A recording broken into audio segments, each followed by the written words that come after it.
Hi fam, welcome. Meet my friend Stuart. Today's classroom challenge is going to be about moving objects through space. Now, to move objects through space, we need a way to describe them, to describe their axes that they move along, which are the X, Y, and Z axes. These help us describe in which direction our object is moving, Z being up and down, Y being forward and backward, and X being left and right. Now to select an object for moving, we look at our hotkey wall and see that it is actually the right click button on our mouse. So when I right click an object, it will suddenly get highlighted, the color will change, and a gizmo will appear, or the pivot point. Now the pivot point is where an object is moved or transformed from. Now if I wish to move two objects at the same time, I can hold Shift and just right click a second object. And now my pivot point is kind of central to where these two objects exist. And I can move them both up and down by left clicking any of these arrows. Or I can move them forward and backward in space, left and right. And dab. Is arm too far?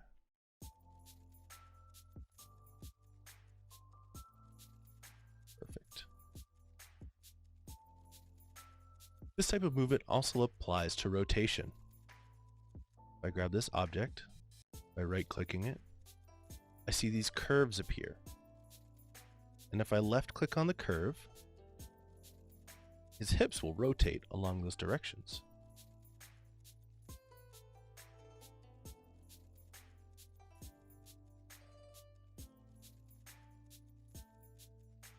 We can also use the transform tools hotkeys G and R. If I select this object and I press G, it will snap that object to my mouse. Now I'm not clicking, I just pressed G while it was selected. If I right click, it will cancel the movement I was doing. If I press G again and I move the foot and I left click, it actually confirms its placement. Oh, now it's got some kung fu action happening.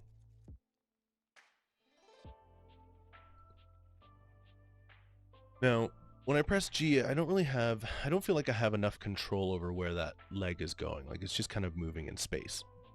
If I wanted to take back that control, I can use the hotkeys on the keyboard by pressing X for left and right, Y for forward and back, and Z for up and down.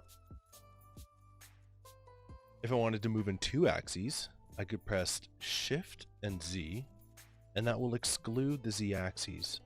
And now I'm just moving in the XY along the floor. I'm doing a little toe tap. And the same for the other axes, Shift Y and Shift X. I'm stepping. Trying to find the step in the dark. And the same for the rotation. If I press R on this object, I'm now kind of like freely rotating. But if I press X, I only rotate along the X axis, or Y along the Y axis, and Z, shimmying my leg in and out.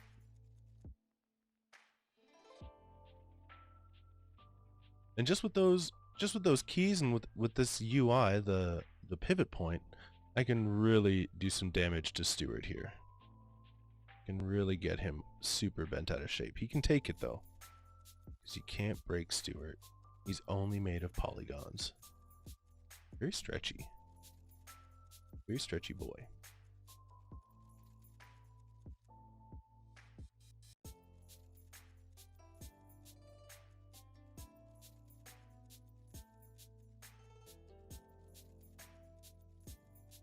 And now that Stuart has been officially broken, I'm not exactly happy with how he is.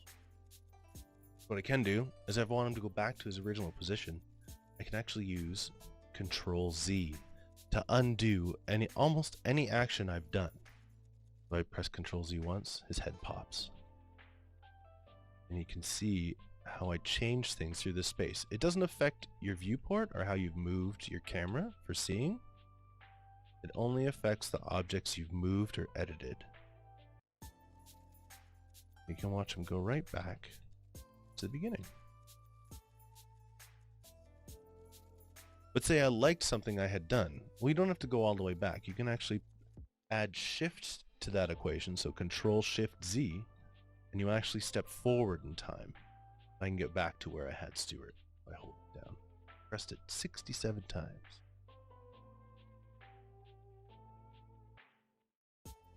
So now, why don't we play a little bit of Stuart Says? Alright, fam. Thanks for the visit. See you in the next one. Peace, peace. Bingoa.